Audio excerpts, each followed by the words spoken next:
Bonjour à tous, merci d'être là, d'être toujours aussi nombreux. Vous êtes merveilleux, vous êtes fantastiques, vraiment cette aspiration, cette fidélité, cette motivation, je trouve ça absolument fantastique. Alors je vous ai mis volontairement la fiche de la journée, enfin des 7 jours en fait du sommet de l'école altruisme.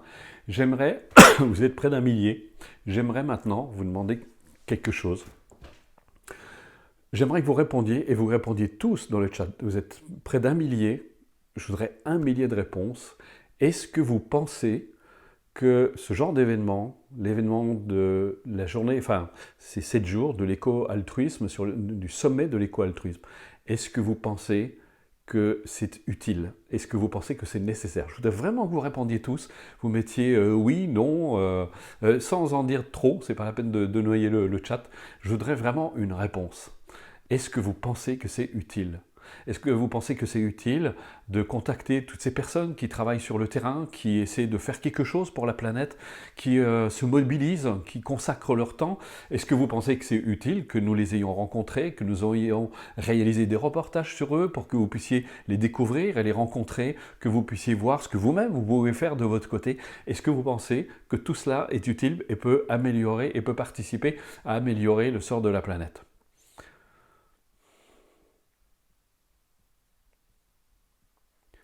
Voilà, je voudrais une avalanche, une avalanche de messages. Voilà. Je voudrais rapidement, après je vais vous parler de... Parce que ça me permet d'enchaîner justement sur ce qu'on appelle la co-création. Et c'est lié. Nous avons décidé, alors au départ c'était la journée mondiale de l'altruisme que nous avions lancée, mais les contraintes gouvernementales ne nous permettent pas de le faire, elles nous font malheureusement aussi perdre beaucoup d'argent. Mais c'est pas grave, on retrousse les manches, on y va, on trouve d'autres solutions, parce qu'on n'a pas envie de s'arrêter, on n'a pas envie de... quand j'ai créé, pour ceux qui ne le savent pas, j'ai fondé Planète Altruiste. Au départ, ça s'appelait Mouvement Altruiste. J'ai fondé Mouvement Altruiste parce que je suis tombé un jour sur une vidéo de Severn Suzuki qui m'a bouleversé. Elle avait 13 ans, elle s'adressait à l'ONU. C'était en 92. Et aujourd'hui, la situation, je dirais, encore plus grave qu'à l'époque. J'ai été ému, si vous avez l'occasion de la voir, c'est bouleversant. C'est bouleversant, et ça a été comme un appel où je me suis dit, mais c'est comme si tous les enfants de la planète nous appelaient, nous adultes, et de dire, il faut faire autre chose. On ne peut pas continuer à détruire la planète, on ne peut pas continuer à la dégrader, on ne peut pas continuer à participer justement, directement ou indirectement, à cette destruction.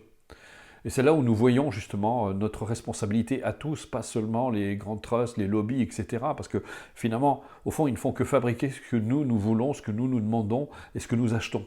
Et comme disait Coluche, il suffirait que les gens n'achètent plus pour que ça ne se fabrique plus, ou un truc dans ce goût-là. Mais peu importe. Et quand j'ai vu ça, j'étais bouleversé. Puis surtout, j'avais déjà une certaine conscience écologique. Et j'ai voulu en savoir plus. Pour ceux qui le savent peut-être déjà, mais on s'est réunis avec un groupe d'amis pendant un très long week-end. On a épluché tous les dossiers scientifiques. On a même rencontré des scientifiques. On voulait savoir ce qui se passait au niveau de la planète. Et on s'est rendu compte à quel point c'était extrêmement grave, beaucoup plus grave que ce qu'on voulait l'imaginer. Et c'est à partir de là que tout a bougé. On s'est dit, on ne peut pas rester comme ça. Alors on a tâtonné dans Planète Altruiste, on s'est cherché, il y a des gens qui sont entrés, des gens qui sont repartis, etc. Et puis aujourd'hui, avec l'équipe, une petite équipe de rien du tout, il y a moi, il y a Nathalie, Loïc, Jean-Baptiste qui nous a rejoints maintenant. On a fait des journées mondiales de l'altruisme qui ont tous rencontré un immense succès, puisque chaque fois on a fait ça le comble. Et on voit à quel point les gens sont touchés par ce qui se passe sur la planète.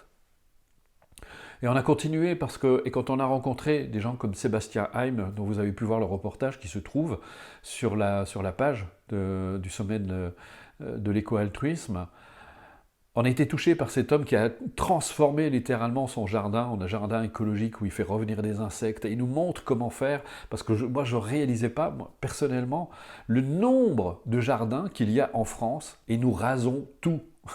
Nos pelouses, c'est jardin propre, et comme dit Sébastien Haïm, un jardin propre est impropre à la vie, et on détruit la vie, on s'en rend même pas compte comme ça. Alors qu'on pourrait mettre justement de la biodiversité dans nos propres jardins. Si tous les jardins amenaient de la biodiversité, mais on reverrait des insectes, vous savez que 80% de la masse volante des insectes a disparu. Et puis Olivier Bérat, qui a créé la forêt de Wuiman, qui a su, avec une intelligence extraordinaire, comment faire que les humains vivent en parfaite harmonie avec la nature. Vous avez Patricia, bien sûr, qui montre l'importance du rapport avec l'animal, ces animaux qui aident justement des personnes en prison à retrouver leur humanité, c'est absolument fantastique. Yolène Delabine qui nous montre à quel point un animal est intelligent. Et tous ces gens, et on pourrait vous parler aussi des Bouglione qui ont dit plus jamais d'animaux dans les cirques, maintenant on va créer l'éco-cirque. Et c'est absolument fantastique tout ce qu'ils font. Et toutes les personnes qu'on rencontre. Et j'ai d'ailleurs une grande nouvelle à vous annoncer. On va probablement avoir le petit-fils de Sitting Bull qui va venir. Alors ce sera, puisqu'il est aux États-Unis, il ne se déplace pas à cause du Covid. On va l'avoir en visio. Et tous ces gens, on les a trouvés épatants au point qu'on a eu envie de faire justement un reportage sur eux pour vous les montrer. Et on aimerait vous les montrer le jour du sommet de l'éco-altruisme.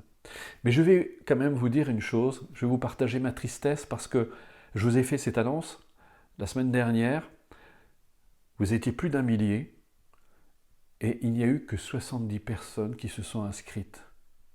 J'étais très ému, j'étais très triste, je me suis dit mais comment est-ce que toutes ces personnes qui viennent parce qu'elles aspirent justement à mettre plus d'amour dans le monde, à plus d'altruisme, à plus de bienveillance, qu'il y ait si peu de personnes qui se sentent concernées justement par ce genre d'événement. Je me suis dit, c'est pas possible. Il ne peut pas y en avoir que 70, parce qu'on est tous concernés, c'est notre planète. C'est pour ça que je vous ai demandé, est-ce que vous pensez que ce genre d'événement est utile? Et c'est pour ça que je vous le demande solennellement, parce que c'est un acte altruiste. C'est un acte altruiste que de faire vivre ce genre d'événement si vous pensez qu'il est utile, si vous pensez qu'il peut aider, si vous pensez qu'il peut participer à la planète. Alors peut-être qu'il y a des personnes qui vont dire « Oui, mais je ne suis pas là pendant la semaine », mais vous pourrez voir, peut-être que l'information n'est pas bien passée, pendant toute cette semaine, vous pouvez les voir en replay pendant toute la semaine, à l'heure qui vous convient. Le direct, ce sera... vous allez voir un reportage, pas un reportage, pardon, une conférence qui a été enregistrée, qui sera enregistrée, comme je vous l'ai dit, au mois de mars, et l'intervenant sera là présent pendant la diffusion de sa conférence et vous pourrez lui poser des questions. Mais ça n'empêche pas que pendant toute la semaine, à l'heure qui vous convient, vous pourrez regarder la conférence que vous voulez, vous pourrez la regarder la nuit si vous voulez, il n'y aura pas de problème, elles seront là et pendant 2 jours après aussi l'événement. Donc, c'est vraiment, je vous le demande même directement, soyez vraiment plus nombreux. Vous êtes 1 millier présents devant moi au moment où je vous parle. 70 personnes se sont inscrites seulement. Alors bien sûr, je ne compte pas les 300 personnes qui s'étaient inscrites à la Journée mondiale de l'altruisme, qui carrément étaient prêtes à se déplacer, à venir à Lyon, à prendre un hôtel et à passer du temps avec nous. Mais c'est fantastique. Alors, montrez que vous vous sentez concerné par ce qui arrive dans la planète et sur la planète. Et c'est là où je vais vous parler justement, ça me permet d'enchaîner sur ce que je voulais vous dire aujourd'hui, ce qu'on appelle la co-création, mais aussi qui est lié à la co-responsabilité. Aujourd'hui, sur notre monde, il est ce qu'il est. C'est parce que nous y avons tous participé. Il n'y a pas une personne, même parmi vous, même parmi les plus écologistes, qui ne participe pas directement ou indirectement à ce qui se passe positivement ou négativement dans le monde. Il ne s'agit pas de culpabiliser les gens parce que ça ne sert strictement à rien. Aujourd'hui, certains écologistes pointent du doigt les lobbies, les trusts, etc. Et c'est vrai qu'ils ont une immense part de responsabilité. Mais c'est aussi, on ne doit pas se dédouaner de nos responsabilités parce que, comme je l'ai dit tout à l'heure, si ils existent, c'est parce que nous les faisons exister, parce que nous, consommateurs, nous achetons leurs produits. Donc ils continuent à exister. Et c'est pour ça que c'est vraiment important, et on vous parlera d'ailleurs à la journée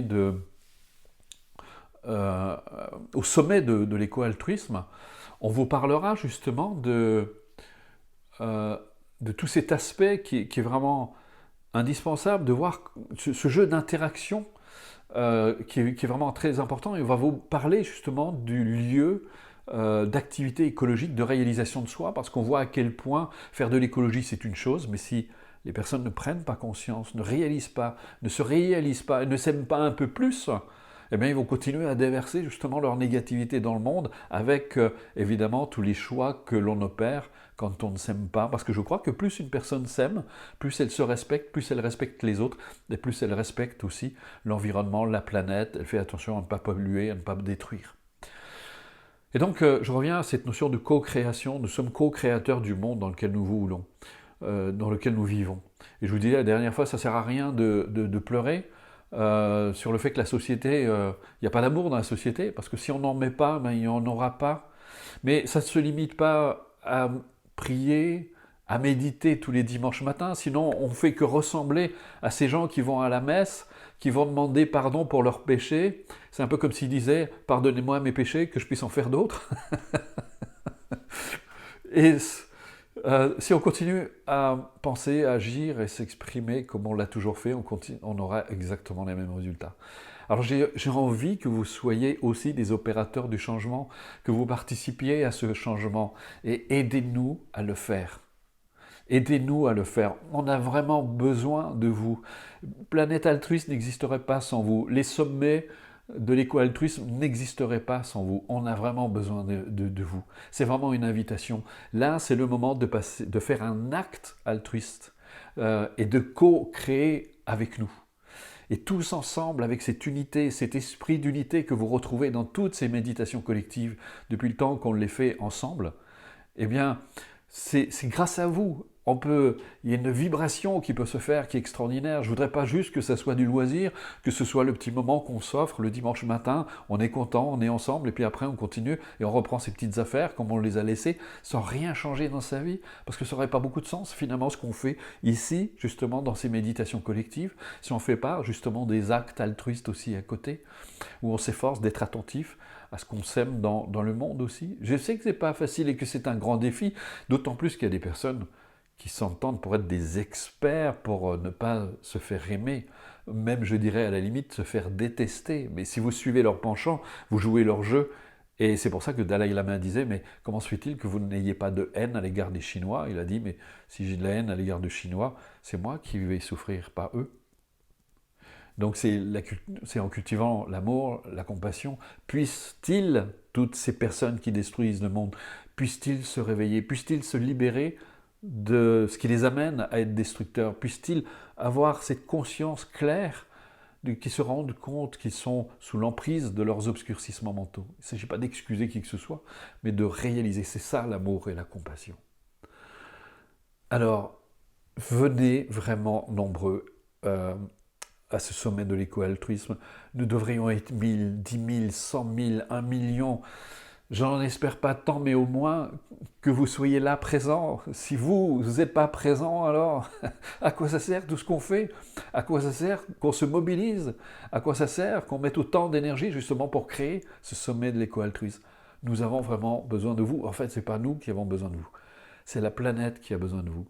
La planète a besoin que vous soyez là. Elle a besoin que vous semiez, vous aussi, des graines et que vous souteniez des choses comme ça. Parce que en venant au sommet, vous allez soutenir Sébastien, vous allez soutenir Olivier Bérat, vous allez soutenir Yolène Delabine, vous allez soutenir tous les intervenants. D'autant plus que cet argent va être redistribué. C'est pas, il n'y a pas d'enrichissement, il n'y a aucun enrichissement personnel, il n'y a aucun bénéfice n'est fait dans ces sommets de l'éco-altruisme. Donc voilà, donc on vous donne du gratuit, mais tout ça justement c'est donné avec le cœur, c'est donné avec l'ouverture, c'est sans attente, sans souhait. Si vous venez pas, c'est pas grave, ne vous culpabilisez pas, mais si vous pouvez le faire, faites-le parce que soyez heureux de cette participation en vous disant je donne, je sème des graines et je permets à toutes ces personnes de se déployer. C'est un peu comme si vous arrosez une plante, vous dites j'arrose cette plante. Il y a personne qui dit oh, faut encore que j'arrose cette plante. Mais là, au contraire, quand vous arrosez cette plante, vous lui donnez de la lumière, elle vous donne sa beauté, elle se déploie, elle rayonne et vous êtes le premier bénéficiaire. C'est donner et recevoir. Et toutes ces initiatives doivent être soutenues. Si vous en avez d'autres, soutenez-les. C'est vraiment important. Tous les mois, je compte même plus les dons que je fais. Je donne partout. Des fois, j'oublie. Donc, il faut que je fasse attention quand même à mon budget. Mais je donne énormément parce que ces gens se mobilisent pour nous. Ils consacrent leur temps, leur énergie. Je pense à mes amis d'L214, à PETA. Il y a beaucoup d'autres qui aident la planète, à Sea Shepherd. Chaque fois que je peux le faire, je fais un don parce que c'est utile, c'est ma participation justement. Ces gens consacrent un temps, une énergie extraordinaire justement pour déjà au moins éviter le pire. Voilà. Et ça, c'est la co-création. Co-créons. Vous trouverez toujours dans le monde ce que vous y mettez. Vous trouverez toujours dans vos relations ce que vous y mettez. Et c'est pour ça que les gens se plaignent de ce qui leur arrive dans la vie. Mais regardez ce que vous semez. C'est ça qui est important. Et parfois je sais que, et je sais de quoi je parle parce que j'ai traversé des choses vraiment pas drôles dans ma vie. Je me suis retrouvé SDF, je me suis retrouvé dans des conditions parfois vraiment affreuses. Et j'aurais pu laisser la haine, la colère, le mépris décider et faire de moi un être finalement qui finirait par ressembler à ceux qui ont participé à ma souffrance. Mais j'ai décidé qu'il en serait autrement. J'ai décidé de cultiver l'amour et la compassion indépendamment de leur attitude, indépendamment, et j'en suis le premier bénéficiaire. Et c'est pour ça que je suis là devant vous, et c'est grâce à ça. Je voudrais juste être un témoin pour vous, le témoin de tout ce qu'on peut transformer dans son existence. Je vous souhaite vraiment d'avoir une vie heureuse, accomplie, et ça, n'oubliez pas, c'est grâce à toutes les graines que vous semez tous les jours, encore et encore et encore. Et c'est ça la pratique. Quand Shimon Rinpoche me disait toujours pratique, pratique, pratique, chaque fois que je venais avec une difficulté, il disait pratique, pratique. Eh bien c'est ça. Vous semez, vous semez, vous semez encore et encore, inlassablement, indépendamment de tout ce qui peut vous arriver, de toutes les difficultés que vous pouvez rencontrer. Certes, vous vivez des choses absolument abominables. Certes, vous vivez des choses atroces. Soit vous vous retrouvez tout seul, mais nourrir le dépit, s'entretenir dans la négativité, ne fera qu'alimenter justement votre souffrance au lieu de vous en libérer. Et ça continuera aussi longtemps que vous alimenterez. C'est comme la personne qui se plaint que ça déborde, mais elle continue à faire couler, faire couler, faire couler. Ça continuera encore. Donc dès qu'on nourrit, qu'on entretient. Des fois, je sais que c'est pas facile parce que c'est tellement habituel de nourrir la négativité. C'est comme disait Dalai Lama, entretenir le positif, c'est aussi difficile que de monter une lourde pierre au sommet de la montagne. Et se laisser aller à la négativité, c'est aussi facile que de laisser rouler cette lourde pierre vers le bas.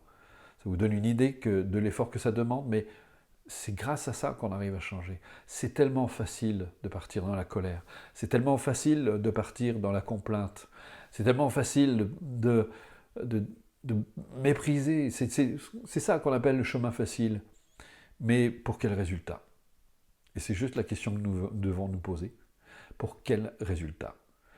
Un sage demandait toujours à ses disciples « Qu'est-ce que vous ont apporté jusqu'à aujourd'hui vos comportements ?» Donc prenez le temps de les examiner. Est-ce que ça vaut la peine de les entretenir, de continuer à les faire exister? Et après, la pratique. Et vous faites exister ce à quoi vous aspirez. Il n'y arrivera rien dans votre vie, rien n'arrivera qui n'existe déjà en vous. Vous êtes la graine, vous la faites grandir, vous la nourrissez de tout ce qui va participer à votre bonheur futur. S'inquiéter de ce qui nous arrive ou de ce qui va nous arriver ne sert strictement à rien si nous continuons à semer les mêmes graines, si nous continuons à penser, à agir et à nous exprimer comme nous l'avons toujours fait. Nous ne pouvons pas espérer un changement sans une implication réelle, sincère, profonde, en appliquant. Voilà. Et c'est grâce à ça que vous verrez le changement arriver. Alors je sais qu'il y a des personnes, mais j'adore venir à vos méditations collectives, j'adore venir dans les stages, j'adore vous écouter. Mais si vous-même, vous ne mettez pas en application, ça ne change rien. Une personne me disait hier, j'ai changé de gourou. Et si vous n'appliquez pas, ça ne sert à rien. Vous allez en voir 100 des gourous, 1000, et vous aurez passé toute votre vie à fréquenter des gourous, mais vous n'aurez pas changé un iota de votre façon de penser, ni de votre façon d'agir, ni de votre façon de vous exprimer. Et donc vous aurez toujours les mêmes résultats. Et d'ailleurs, je ne suis pas du tout un gourou, je suis votre ami. Je suis Comme disait Dalai Lama quand il parlait des grands maîtres, il disait ça ne sert à rien de les admirer, ils sont là comme des témoins pour vous montrer ce que vous pouvez réaliser. Alors j'espère être pour vous une source d'inspiration. Voilà. Alors je vous propose de pratiquer, et encore une fois, je vais vous le relancer, je vais vous embêter avec ça, mais inscrivez-vous s'il vous plaît. 25 balles, franchement, c'est extraordinaire. Je suis sûr que 25 euros, vous les jetez par la fenêtre parfois, et soyez honnêtes, on est tous un peu pareil. On achète des trucs qui nous servent à rien, qu'on met au fond du tiroir, qu'on a oublié et qui ne nous ont pas servi à grand chose. Il y a même des gens, je le sais, et je tiens vraiment à les remercier du fond du cœur, je sais qu'il y a des gens qui n'ont pas d'argent, qui ont de la difficulté, et bien qui arrivent encore à nous faire des dons. Je trouve ça fantastique. Et vraiment, je vous remercie du fond du cœur, parce que ça, c'est un vrai don qui vient du cœur. C'est magique. Et comme disait Mère Teresa, il n'y a pas de petits dons, il y a des grands cœurs. Donc voilà, mais je vous dis la même chose. Donc, et d'ailleurs, j'en profite pour vous remercier pour tous les dons que vous nous faites, parce que sans ça, nous, on n'existerait pas. Et je ne pourrais pas continuer à vous donner des méditations collectives. Donc voilà. Alors, on va commencer par... alors, si vous êtes d'accord, on va faire... Non, tenez, on va faire exceptionnellement, on va changer aujourd'hui, on va faire l'équanimité des sentiments, que vous connaissez, on l'a déjà fait. Alors pour ceux qui ne connaissent pas, bon, vous vous laissez guider, vous verrez, ça va tout seul. Donc pour rappel, on commence à penser à une personne qu'on aime bien, qu'on aime même beaucoup, et puis on laisse émaner ce sentiment, cette ouverture, on y met de la bienveillance, de la compassion, puisses-tu vraiment te libérer des causes de la souffrance avec vraiment toute la sincérité dont vous êtes capable, puis vraiment essayer de l'imaginer en train de réaliser les causes du bonheur, d'avoir une vie heureuse, pleine, et vraiment d'ouvrir votre cœur et d'être heureuse pour cette personne qui vraiment le fait. Ensuite, on va faire la même chose, on va élargir le spectre finalement, on va élargir simplement le spectre de notre bienveillance. On va penser à des personnes pour qui notre sentiment est plutôt neutre, c'est toutes les personnes qu'on rencontre, qu'on croise au cours de notre vie, et on ne fait pas trop attention, mais on va penser à elles de manière, on va dire, un peu plus privilégiée, on va penser à ces personnes qu'on croise, et puis on les imagine dans leur foyer, un père, une mère qui s'inquiète pour ses enfants, ou qui vit seul, qui en a marre d'être seul, etc. Ça peut être n'importe quoi. Mais peu importe, on ne sait pas, mais toutes ces personnes que vous fréquentez sont vos frères et sœurs humains. Donc, puissent-ils vraiment se réaliser, puissent-ils actualiser les causes du bonheur, et puissent-ils se libérer des causes de la souffrance, de tout ce qui crée la souffrance en eux. Et vraiment, du fond du cœur, vous le faites. Et ensuite, vous allez prendre quelqu'un pour qui votre sentiment, on va dire, est plutôt négatif, pas très heureux. Alors, comme je le dis souvent, ne commencez pas par quelqu'un avec où ça risque de réveiller des sentiments vraiment violents, importants, parce que si vous avez été battu, ce genre de choses, évitez de faire ça, c'est pas la peine. Quand vous aurez suffisamment acquis de stabilité, de force, de recul, vous pourrez le faire. Mais vous pouvez simplement penser à quelqu'un ça peut être un collègue de travail qui vous énerve, qui a toujours le chic pour vous taper sur les nerfs, ce genre de choses au début. Et soyez honnête envers les sentiments négatifs que vous avez, mais vous allez penser à cette personne et vraiment lui fond du cœur, vraiment, puisses-tu te libérer de tes obscurcissements mentaux, mais sans condescendance, vraiment de manière sincère, authentique, comme vous l'avez fait pour votre ami, et puisse-t-il aussi actualiser cause de bonheur. Et peut-être que votre relation change, qui peut le savoir. Voilà. Donc, je vous propose, on va commencer par la prière. Alors, attendez, je ne vois plus ma souris. Voilà. La prière de motivation. Par le pouvoir et la vérité de mes pratiques, puissent tous les êtres jouir du bonheur. Puisse chacun de mes actes, de mes gestes, chacune de mes paroles contribuer à l'éveil de tous. Puisse ma vie tout entière devenir un phare pour ceux et celles qui errent dans la souffrance. Puissé-je, par ma propre motivation, mes efforts personnels et mes réalisations, susciter ce même désir d'accomplissement chez les autres. Que toute ma vie, et quoi que je fasse, soit une œuvre, une lumière de liberté et de joie pour autrui. Voilà, mettez-vous en position, prenez une position confortable.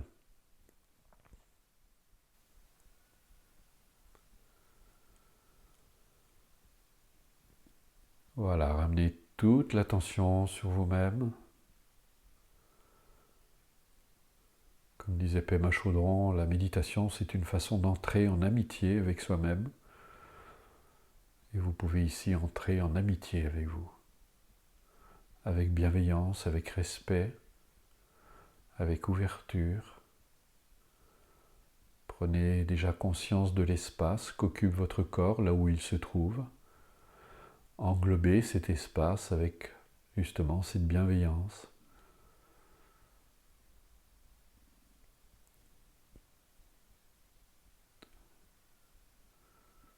Ce corps est une instance vivante. Des milliards d'échanges se produisent au moment où vous pratiquez et en permanence, et ce jusqu'au moment où vous quitterez cette terre. Accueillez tout cela, accueillez les sensations, accueillez ce qui s'élève au niveau du corps.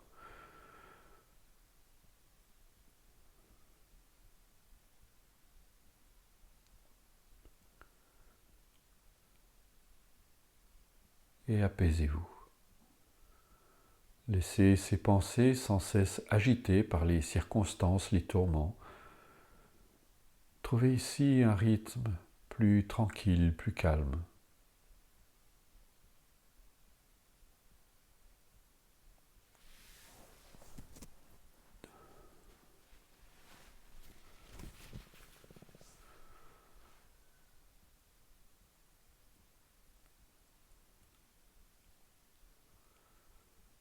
Et pour garder le fil, vous pouvez, si vous le souhaitez, utiliser le souffle, la respiration qui se fait toute seule, sans que vous ayez besoin d'intervenir. Ça respire en vous, ça respire tout seul, librement. Et là, je vous laisse quelques instants en silence pour demeurer présent à vous-même, paisible et tranquille.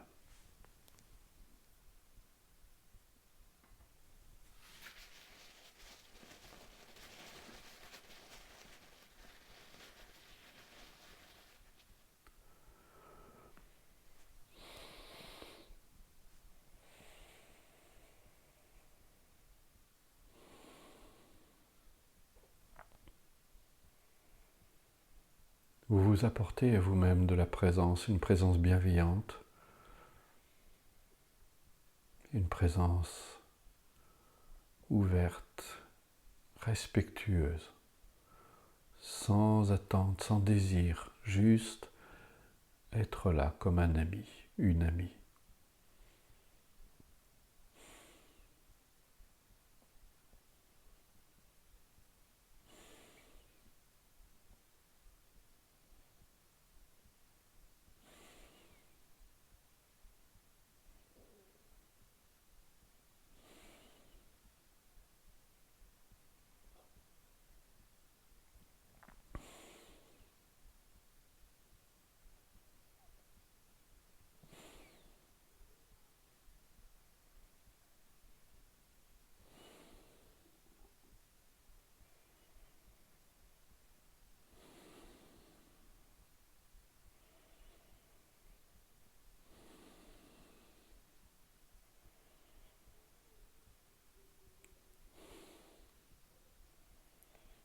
Voilà, ouvrez-vous encore un peu pour vous sentir encore un peu plus ce que vous êtes, pour permettre à ce que vous êtes d'émaner, de se libérer, de venir à la conscience. Et maintenant, dans cet état d'esprit d'ouverture, vous allez penser à une personne que vous aimez bien. Une personne avec qui vous vous sentez particulièrement bien. Et si vous avez du mal à trouver ce genre de personne, pensez à un petit être, par exemple, un enfant. Pensez à son innocence, sa joie de vivre. Essayez de visualiser un tel enfant, peut-être un petit animal. L'essentiel ici est que vous puissiez vous ouvrir à ces sentiments nobles que vous pouvez ressentir à ce moment-là. à cette ouverture, cette bienveillance, cette tendresse même qui émane de vous.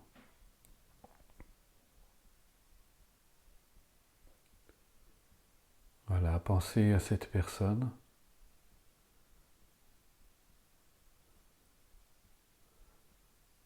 Et laissez émaner de vous ce souhait que cette personne puisse réellement trouver le bonheur, qu'elle puisse actualiser les causes du bonheur dans sa vie et qu'elle puisse se libérer de tout ce qui fait obstacle à son bonheur, cette négativité qui parfois nous trahit.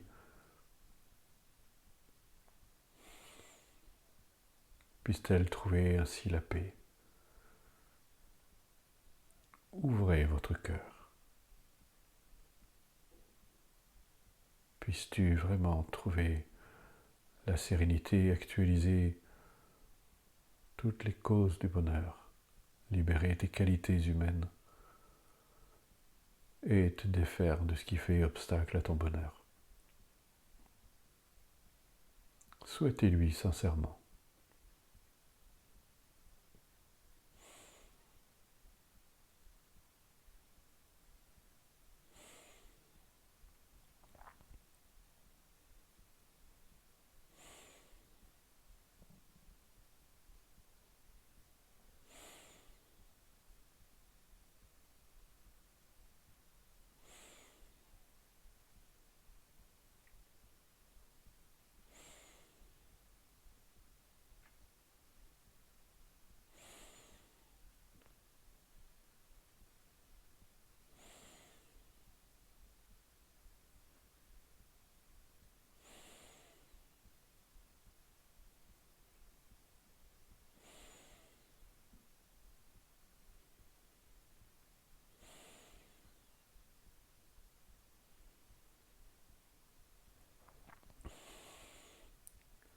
Soyez vraiment avec cette personne. Ouvrez votre cœur.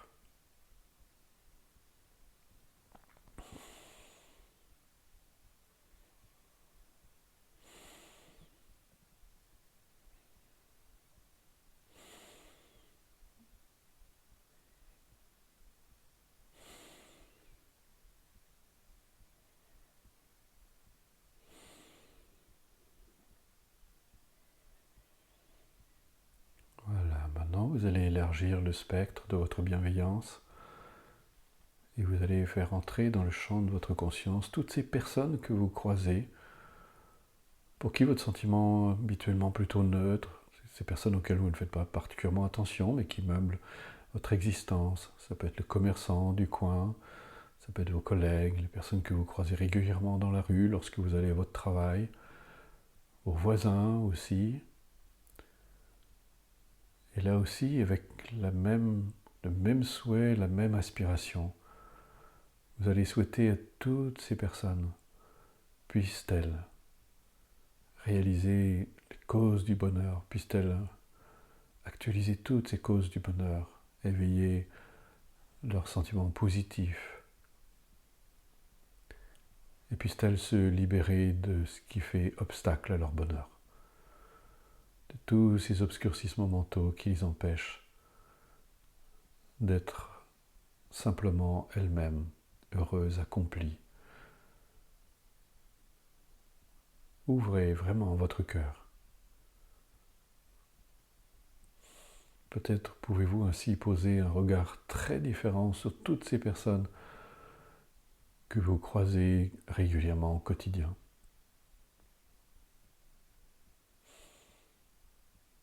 Ça peut être aussi le présentateur télé que vous voyez régulièrement si vous regardez la télé, les gens, toutes les personnes. Essayez d'élargir un peu le champ de votre bienveillance, sans condescendance aucune.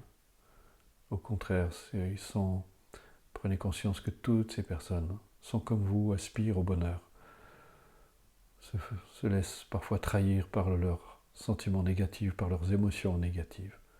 Puissent-ils être libres de cela.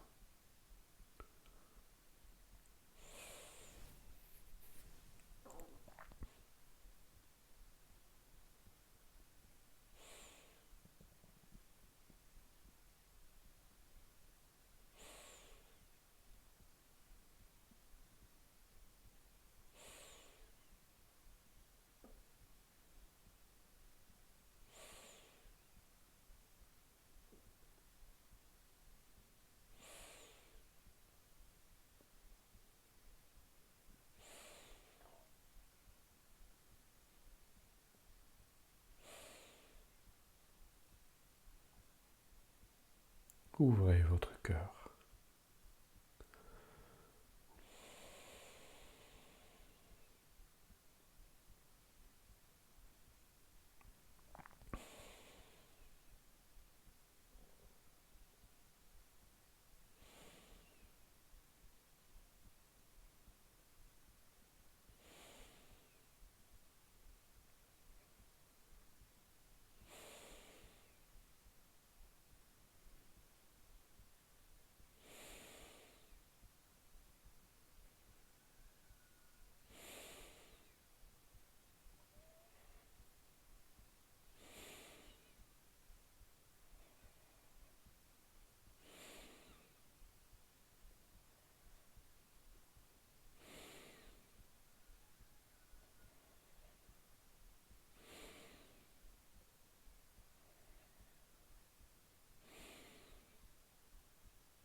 Voilà, restez dans cet esprit de bienveillance à l'égard d'autrui et vous allez encore un peu plus élargir votre spectre, le spectre de votre bienveillance, et vous allez maintenant amener à la conscience une personne en particulier, une personne pour qui vos sentiments sont plutôt négatifs. Et comme je vous l'ai dit avant l'exercice, ne prenez pas quelqu'un pour qui risquerait de réveiller des sentiments trop violents.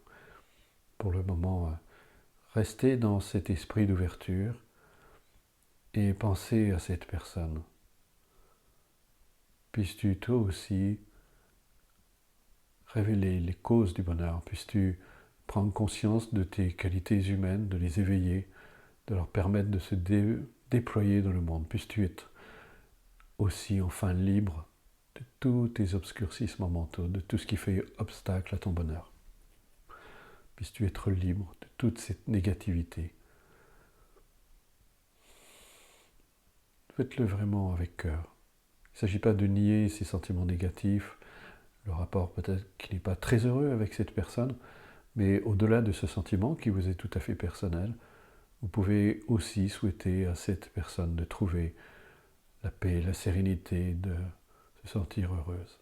Et plus tard, lorsque vous aurez acquis assez d'assises, vous pourrez souhaiter à des personnes peut-être qui vous ont fait grand tort dans votre existence. Et vous trouverez sans doute ainsi vous-même la paix. Je vous laisse quelques instants en silence.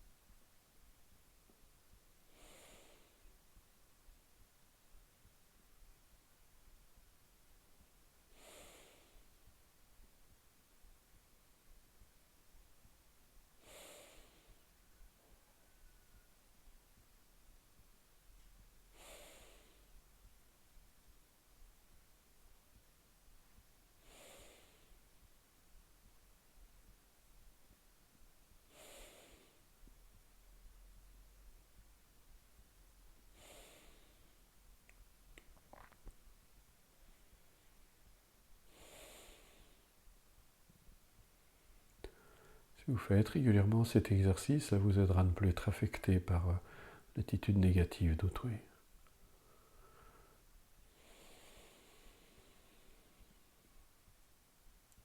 Cela vous aidera aussi à apaiser vos peines, vos souffrances passées, vos blessures.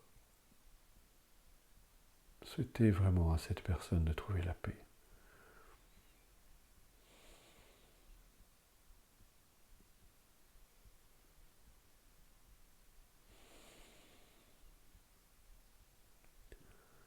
Voilà, et maintenant vous allez ramener l'attention sur vous-même, vous allez penser à vous, vous allez faire la même chose.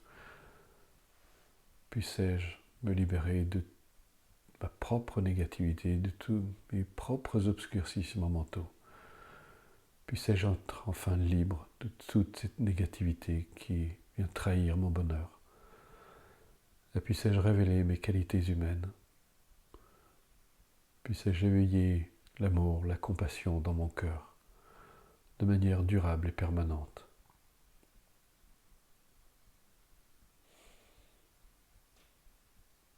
souhaitez-vous à vous-même de trouver le bonheur et la paix?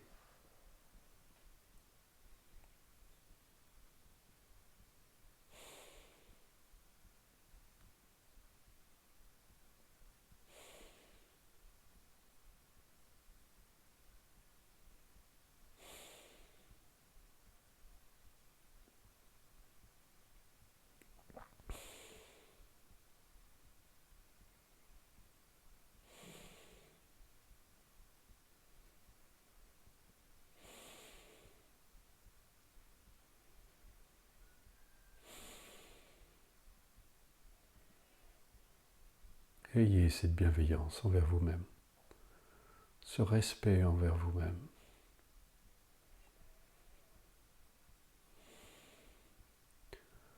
Soyez une ou un ami pour vous.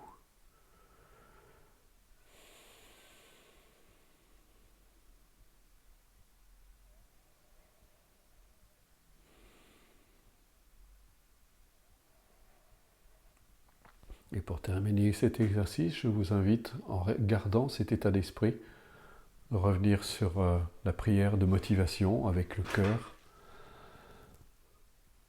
Par le pouvoir et la vérité de mes pratiques, puissent tous les êtres jouir du bonheur.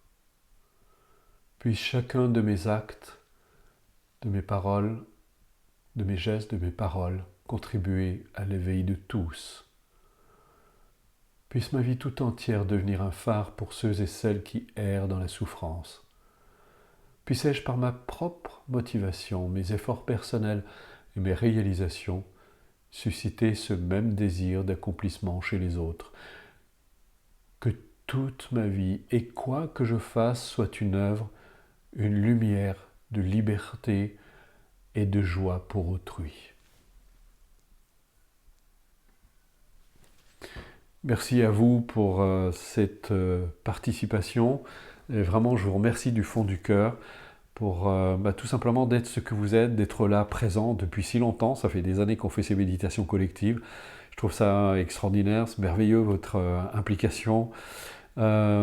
Juste un tout petit mot concernant, j'ai oublié de vous dire, concernant le sommet de l'altruisme, parce qu'il y a des personnes qui vont voir qu'il y a deux prix. Il y a un prix qui vous permet de participer simplement au sommet de l'altruisme, et le deuxième prix à 52 € vous permet en plus de bénéficier de tous les enregistrements après, parce qu'on va faire un pack vidéo, donc vous aurez accès au pack vidéo qui lui sera vendu séparément à 57 €. Donc en plus du sommet, des 7 jours auxquels vous pourrez participer, vous aurez en plus après, sans avoir le demandé, alors il faudra nous laisser quelques semaines, parce qu'il faudra faire les montages et tout ça, ça va prendre un peu de temps, et vous recevrez donc ce pack vidéo que vous pourrez regarder à nouveau tranquillement. Vous aurez les méditations, vous aurez les musiques qui sont accompagnées dessus, vous aurez absolument tout. J'en oublie certainement, vous allez avoir, vous recevrez plus que vous ne pouvez l'imaginer, en tout cas ça vaut très très largement le prix qui est demandé. Et si plus tard, pour ceux qui n'ont payé que 25 €, mais vous pourrez acheter le pack vidéo séparément. Et vous pouvez aussi acheter le pack, c'est pas juste le pack, plus tard. Voilà, je vous remercie vraiment du fond du cœur. Je ne vais pas mettre la bande-annonce, je vais juste vous mettre ce petit rappel de l'image du sommet pendant quelques minutes. Et puis, je vous retrouve dimanche prochain, en tout cas je l'espère.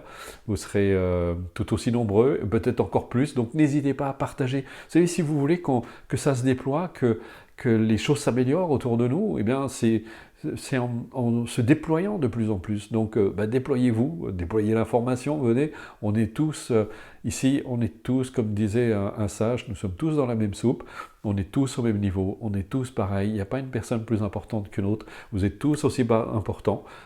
Soyez-en certains, même si c'est moi qui guide les méditations, je ne me sens pas du tout plus important que vous, vous êtes aussi important, je dirais même, vous êtes beaucoup plus important que moi, parce que vous êtes beaucoup plus nombreux. Donc, je vous dis à dimanche prochain, et merci vraiment de votre participation.